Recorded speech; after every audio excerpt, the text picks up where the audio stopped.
Good morning dear student.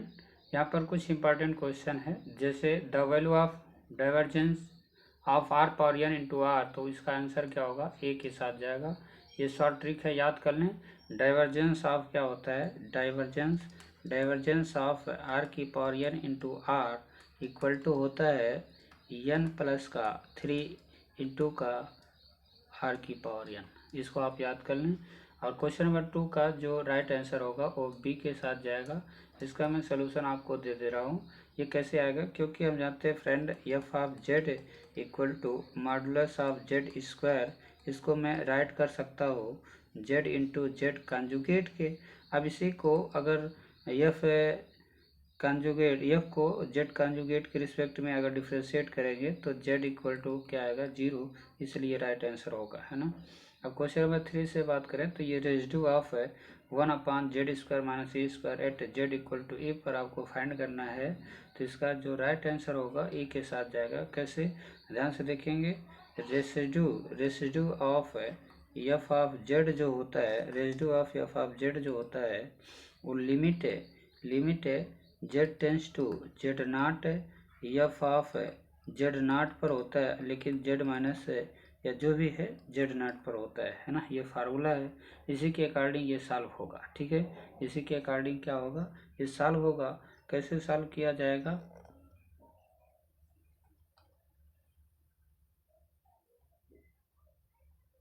तो ये solve करने का तरीका जो होगा ये आएगा, लिमिट है जेड टेंस टू, यहाँ पर ए आएगा और यहाँ पर आएगा 1/z प्लस ए, है ना। तो इसको आप सॉल्व करिएगा तो 1/2 ए आएगा, इसका तो राइट आएगा। ठीक है,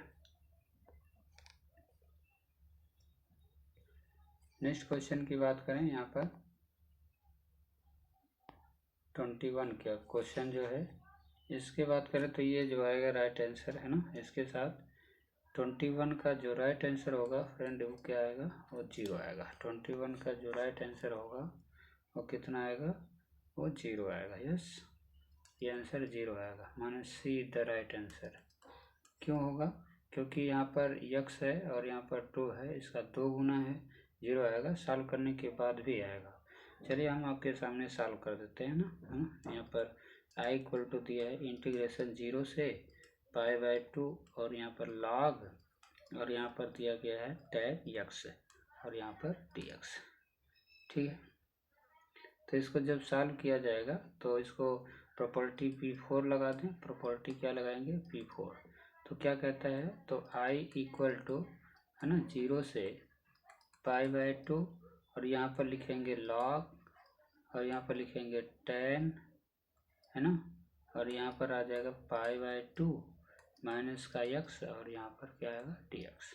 फ्रेंड इसको मैं राइट कर सकता हूँ इंटीग्रेशन 0 से π/2 log, देखो tan 90 माइनस थीटा तो क्या आता है, काट यक्स हो जाएगा। अब ये जो 2 बना इक्वेशन और ये जो इक्वेशन फर्स्ट है ना, इन दोनों को ऐड करोगे तो आपको मिलेगा 2i इक्वल टू, है ना, 2i equal to integration 0 to π/2 और यहाँ पर मिलेगा log और यहाँ पर आ जाएगा tan, है ना, tan x प्लस का इंटीग्रेशन 0 से π/2 और log और यहाँ पर आ जाएगा काट x और यहाँ पर dx। अब इसको जब सॉल्व करेंगे फ्रेंड तो आएगा 0 से π/2 और यहाँ पर आ जाएगा log और यहाँ पर आ जाएगा ये tan x इंटू का काट x होता है, क्योंकि log m प्लस n का फार्मूला log m n होता है ना। यहाँ पर क्या आ जाएगा, dx आ जाएगा। अच्छा, ये दोनों कैंसिल हो जाएंगे क्योंकि इन्वर्स है, तो आ जाएगा 0 से π/2 और यहाँ पर आ जाएगा log 1, है ना। तो ये बात तो आप जानते हैं 0 होता है, क्योंकि log 1 की वैल्यू क्या होती है, 0 होती है। तो 2i इक्वल टू 0 माने i इक्वल टू क्या आ गया, 0 आ गया। क्लियर फ्रेंड, चलिए नेक्स्ट है। अब नेक्स्ट क्वेश्चन से बात करें, क्वेश्चन नंबर 22, है ना। क्वेश्चन नंबर 22 में अगर आप बात करें तो आपको क्या मिलेगा, question number 22 find the area of दिया गया है Y square equal to 4ax है ना, and x square equal to 4ay। तो फ्रेंड इसका अगर ग्राफ की बात करें तो इस तरीके से इसका ग्राफ बनता है ना, इस तरीके से इसका ग्राफ बनेगा। तो यही जो एरिया है, इस एरिया को आप याद कर लो, ये एरिया होता है 16/3 इंटू का ए स्क्वायर। तो जो भी आंसर होगा ये राइट आंसर ए के साथ जाएगा। नेक्स्ट है फ्रेंड, अगर मैं क्वेश्चन नंबर 35 की बात करें, यहाँ पर जो क्वेश्चन का सीरियल वाइज है फ्रेंड, इस पर ना जाना, क्वेश्चन का जो सीरियल वाइज है उस पर आप बिल्कुल ध्यान नहीं देंगे, ठीक है। यहाँ पर इंटीग्रेटिंग फैक्टर ऑफ ये जो दिया गया है, इंटीग्रेशन आई एफ फाइंड करना है। तो integrating factor I F equal to होता है ई की पावर, है ना, ई की पावर क्या आएगा, क्लियर फ्रेंड। यहाँ पर जो आपको मिलेगा क्वेश्चन नंबर 35, तो integrating factor I F equal to होता है ई की पावर इंटीग्रेशन पी और यहाँ पर डी एक्स होगा, ठीक है। सबको याद होगा ये फार्मूला।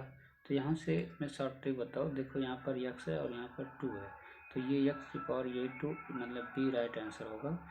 ये अपना क्या है, शॉर्ट ट्रिक है ना, ये शॉर्ट ट्रिक है, बिना सॉल्व किए मैंने आंसर बता दिया। अब सॉल्व करके भी आपको दिखा दे रहे हैं कि यही आएगा। देखिए कैसे, ई की पावर आपने लिखा और यहाँ पर क्या है 2 बाई का एक्स और यहाँ पर डी एक्स है, यस। अब ई की पावर इसको हम लिख सकते हैं फ्रेंड 2 इंटू लॉग एक्स होगा, और ये भी अभी लिखा जा सकता है ई की पावर लॉग एक्स स्क्वायर, है ना। तो ये कुल मिला करके कितना आ जाएगा, एक्स स्क्वायर आएगा, क्लियर फ्रेंड। नेक्स्ट है, अगर आप नेक्स्ट क्वेश्चन की बात करें, यहाँ पर 51 है। मैंने कहा कि आप क्वेश्चन के सीरियल वाइज नंबर पर नहीं जाएंगे, ठीक है, बिल्कुल। यहाँ पर 51 क्वेश्चन कह रहा है अगर ए कोई स्क्वायर मैट्रिक्स है और उसका ए प्लस ए क्या आएगा, है ना। तो ये हमेशा आता है सिमेट्रिक आता है। कैसे, अगर ए कोई स्क्वायर मैट्रिक्स है, सपोज करिए कि मैंने ए बी और सी यहाँ पर डी राइट कर दिया, तो इसका ट्रांसपोर्ट निकालेंगे तो इसका ट्रांसपोर्ट क्या होगा, यहाँ पर ए, यहाँ पर बी, यहाँ सी, यहाँ पर डी आएगा, क्लियर। ऐड करें तो क्या मिला, ऐड करने के बाद जो मुझे मिलेगा वो मिलेगा 2a मिलेगा, है ना, और क्या मिलेगा b प्लस सी मिलेगा, यहाँ पर भी वही बात है b प्लस सी मिलेगा, यहाँ पर 2a मिलेगा। अब देख पा रहे हैं कि ये दोनों सेम है, मानिए सिमेट्रिक है, ऑप्शन ए के साथ जाएगा। अब 65 से maximum number of this function, तो इसका शॉर्ट ट्रिक होता है फ्रेंड, यहाँ पर रूट में मैक्सिमम के लिए ए स्क्वायर प्लस बी स्क्वायर होता है, ठीक, ये प्लस के साथ होता है। अच्छा, इसको बोला जाता है मैक्स, है ना। अगर मिन की बात करें, मिन मतलब मिनिमा, तो माइनस लग जाता है ए स्क्वायर और प्लस का बी स्क्वायर, क्लियर। तो आपका आंसर ये ए के प्लेस पे 3 है और बी के प्लेस पे 4 है, तो ए का स्क्वायर कितना हो जाएगा, यहाँ से राइट करेंगे फ्रेंड, ए का स्क्वायर मिलेगा आपको 3 का स्क्वायर प्लस 4 का स्क्वायर इक्वल टू कितना मिल जाएगा 25 का स्क्वायर रूट, मतलब 5 be the right answer, clear.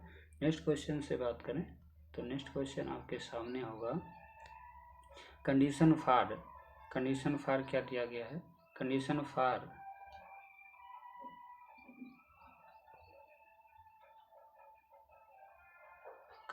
For a x square plus 2h(x)y plus b y square equal to 0 क्या रिप्रेजेंट कर रहा है। तो देखिए ये रिप्रेजेंट करता है परपेंडिकुलर लाइन, है ना। तो ये कह रहा है कि परपेंडिकुलर लाइन रिप्रेजेंट करे, इसके लिए यहाँ पर जो tan थीटा इक्वल टू होता है फार्मूला 2 रूट में, है ना, बी स्क्वायर माइनस का ए सी, सॉरी एच स्क्वायर आता है, एच स्क्वायर माइनस का ए बी, है ना। इसको फिर से इरेज करके मैं राइट कर दूँ, तो यहाँ पर फार्मूला होता है ना, यहाँ पर फार्मूला होता है tan theta equal to 2 root में एच स्क्वायर माइनस का a b upon a plus b होता है, ठीक।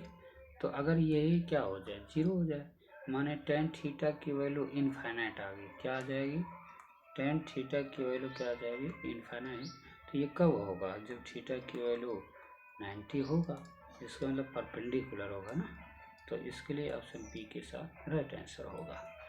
और नेक्स्ट क्वेश्चन की बात करो फ्रेंड, तो नेक्स्ट क्वेश्चन आपके सामने यहाँ पर दिया गया है ना, find the range of projectile mission is maximum. Range क्या हो जाए, मैक्सिमम हो जाए, rain angle is a projection, है ना। तो रेंज है तो आर के लिए फार्मूला क्या होता है, यू स्क्वायर, है ना, यू स्क्वायर और साइन 2 थीटा बाई का, है ना, जी होता है, ठीक है। तो अगर ये पूरा क्वांटिटी 1 होगा तभी तो जाके ये आर क्या होगा, मैक्स होगा। इसके लिए आपको क्या करना पड़ेगा, तो थीटा ये 1 कब होगा, तो यहीं से आप राइट कर सकते हैं साइन 2 थीटा इक्वल टू 1, मतलब 2 थीटा इक्वल टू क्या रहा होगा, 90 रहा होगा। तो थीटा इक्वल टू कितना हो जाएगा, 45। इधर राइट आंसर। नेक्स्ट है क्वेश्चन दिया गया आपको, नेक्स्ट क्वेश्चन दिया गया है every convergent sequence is metric space is क्या होती है, काशी होती है। क्या होगी आपका आंसर, ऑप्शन ए के साथ जाएगा तो काशी होगा, ठीक है। तो आई होप कि ये क्वेश्चन आपके एग्जाम के लिए बहुत इंपॉर्टेंट होंगे, ठीक है। तो आपने इसको प्रॉपर रिवाइज कर लेना। पहला क्वेश्चन का जो आंसर है वो ए होगा, क्वेश्चन नंबर 2 का आंसर बी होगा, क्वेश्चन नंबर 3 का आंसर ऑप्शन नंबर ए 1/2 ए होगा। 21 में आप देखेंगे इसका आंसर 0 होगा, है ना, याद कर लीजिए। और इसका आंसर 16a² 3 होगा, और इसका आंसर 35 का x² होगा। 51 का ए ऑप्शन करेक्ट है, 65 का आंसर बी, 72 का ऑप्शन बी, और 81 का आंसर बी होगा, और 105 का आंसर काशी होगा। I hope it is clear this question. Okay friend.